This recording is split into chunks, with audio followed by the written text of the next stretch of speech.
We are now in day 2 of round 5 in the Phoenix Festival tournament. Use the links in the description below to go and vote for who you think would win in each match and give your reasoning as to why. Our first match of the day is Elm Edurne versus Maria Calavera in the lava and urban biomes. Both of these characters are experienced huntresses, though they have very different fighting styles. Elm likes to plant herself in place using her semblance of aura roots and deal heavy damage against opponents whenever they get close to her, using her weapon of timber. The hammer that has rockets on the back, able to deal devastatingly strong blows against opponents when she is able to hit them, and has some ranged capabilities. Timber has 2 rockets in it that are powerful enough to take out Megalithics, so could definitely pack a punch in that aspect, but they have to actually be able to hit the opponents. Maria, on the other hand, is a very quick fighter, darting around the battlefield and using her twin commas of life and death to deal a flurry of blows against opponents. She would likely be able to dodge out of the way of most, if not all, of Elm's attacks, especially the rockets that Elm would fire out, and being able to use the guns on life and death to accelerate the momentum of her swings, she would be able to deal pretty heavy damage with the flurry of blows that she would deal against Elm, and I think Maria would be able to overwhelm Elm without too much difficulty. Elm is very good at fighting in tandem with the rest of her team, especially having Vine to back her up, whereas Maria is more of a solo fighter, more geared towards 1v1 fights, and also Maria has been shown to keep pace with Talk, one of the members of Salem's Inner Circle. Not to mention even end up beating Talk, so I think Maria has more experience than Elm and more skill overall, plus her fighting style is better suited to this fight, and I think Maria would end up winning over Elm without too much difficulty, or at least risk of Maria losing. So I think Maria does defeat Elm. And then our next fight of the day is the fight between Team Coffee and the partners in Team Coffee nonetheless, with Coco Adele versus Fox Alistair in the Desert and Geyser biomes.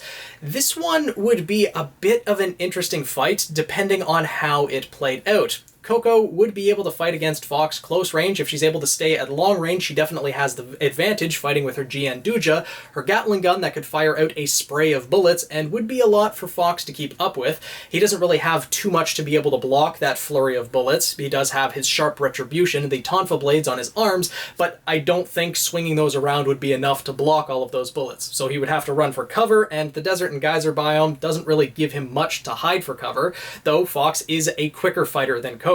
He would be able to run around similar to how Mercury did in Volume 3 when Mercury fought against Yatsuhashi and Coco, and with Fox's speed, he would have the advantage over Coco, and I do think that Fox would be able to win, but he would have to be able to get close to Coco to be able to do that. And if he does get close to Coco, she could transform her Gianduja into the handbag and start taking swings at Fox that way. But Fox, having both of the twin blades of his Tonfas, one on each arm, he would be able to use one to block Coco's attacks and then swing with the other dealing damage against her. Fox, being a quicker opponent, is a weakness of Coco, dealing with faster opponents. That's why with Team Coffee, having Coco and Yatsu being the slower fighters, Velvet and Fox being the faster ones, they definitely complement each other well, but fighting on their own, I do think that the speed has the advantage over the sheer power that is Coco with her semblance of hype. So I do think Fox takes this fight, but with the wide open areas that are the Desert and Geyser biomes, he has to be able to get close to Coco to be able to do that, and if Coco times her shots right,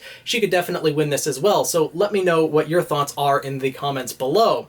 Our next fight is Raven Bronwyn versus Harriet Bree in the anti-gravity and ocean biomes.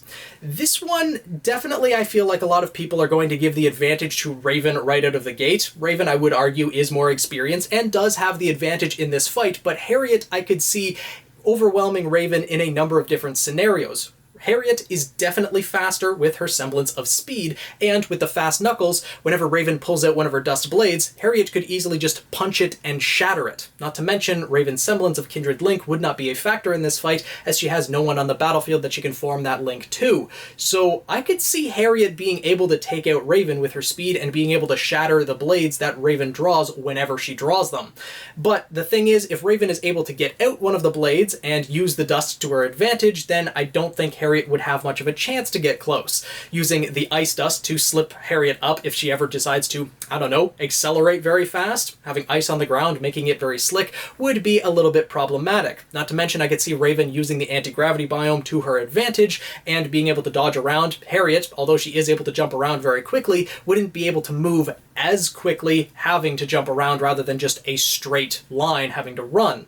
And the ocean biome could be used to Raven's advantage as well, using fire dust to create steam or ice dust to freeze the entire battlefield, etc. So I think Raven does have the advantage, but not as much of an advantage as people may think, with Harriet being able to shatter Raven's blades with possibly a single punch, because the blades do end up breaking fairly easily after a few hits compared to other blades at least. So I think Harriet does have a shot and would be able to win against Raven some number of fights out of 10, but I do think Raven would win more often than not against Harriet. More experience, more skill, Ozpin's inner circle, etc. So let me know your thoughts on this one in the comments below as well. And then we move to the team matches, where we have Team Burns versus Team Sun in the first match. Team Burns consisting of Mercury Black, Roman Torchwick, Neapolitan, and Emerald Sustrai, and of course Team Sun consisting of Sun Wukong, Sage Ayana, Scarlet David, and Neptune Vasilius. And they are fighting in the urban and mountain biomes. Now I think Team Burns just has quite an advantage over Team Sun with the two illusion semblances that Neo and Emerald have, plus Roman with his speed being able to block and parry being a very good matchup for Sun. We saw how that went in Volume 1, where Roman was able to block and parry every single one of Sun's shots. Now, Sun has gotten quite a bit more skilled since then and didn't use his semblance in Volume 1, so being able to create his clones would give them a numbers advantage, but we don't know Sage's semblance, we also don't know Roman's semblance or Mercury's semblance, but Mercury is a very fast fighter, fighting with his weapon of Teleria, being able to create the wind dust bullets. That would be a very difficult thing for Team Sun to keep up with.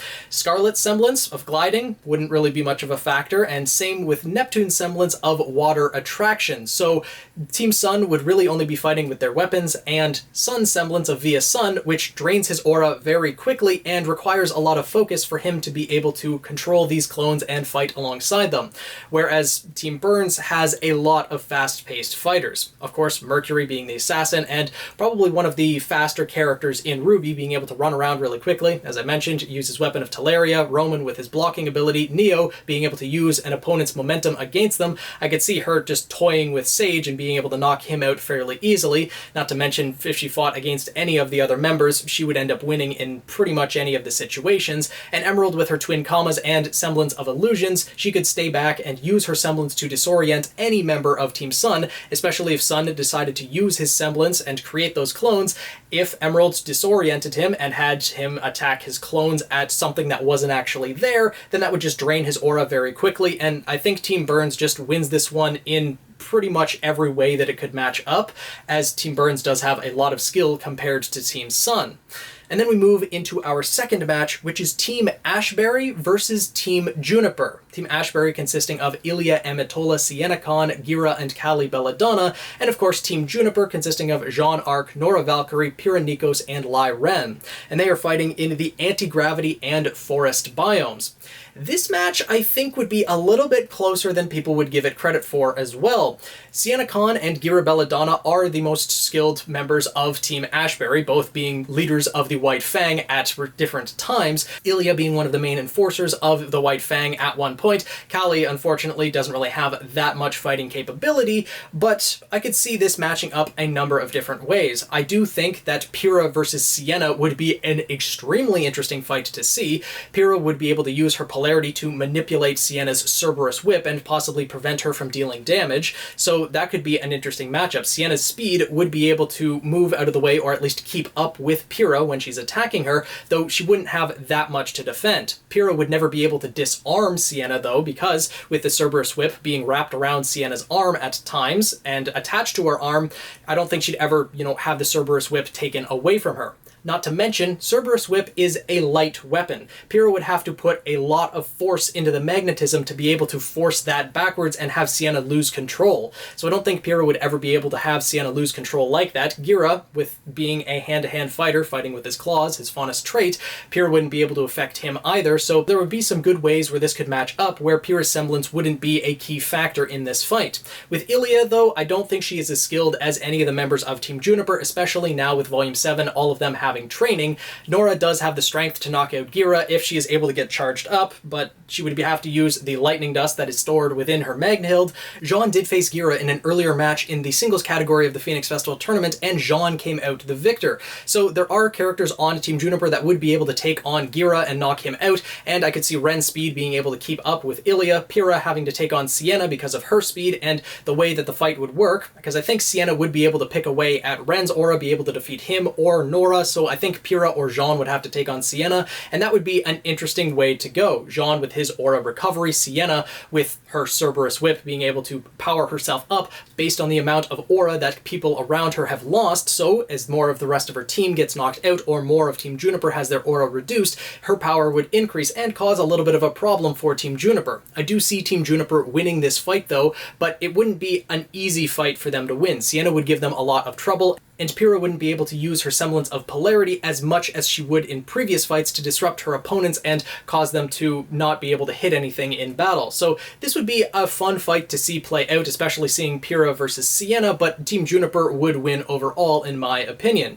So let me know your thoughts down in the comments below. Hopefully you guys are enjoying the Phoenix Festival tournament. Make sure to subscribe to keep up with everything happening on the channel. Join the Guild of the Eternal Flame. Tweet me at PhoenixKnight7. Join our Discord server linked in the description below as well, and I'll see you guys in the next video.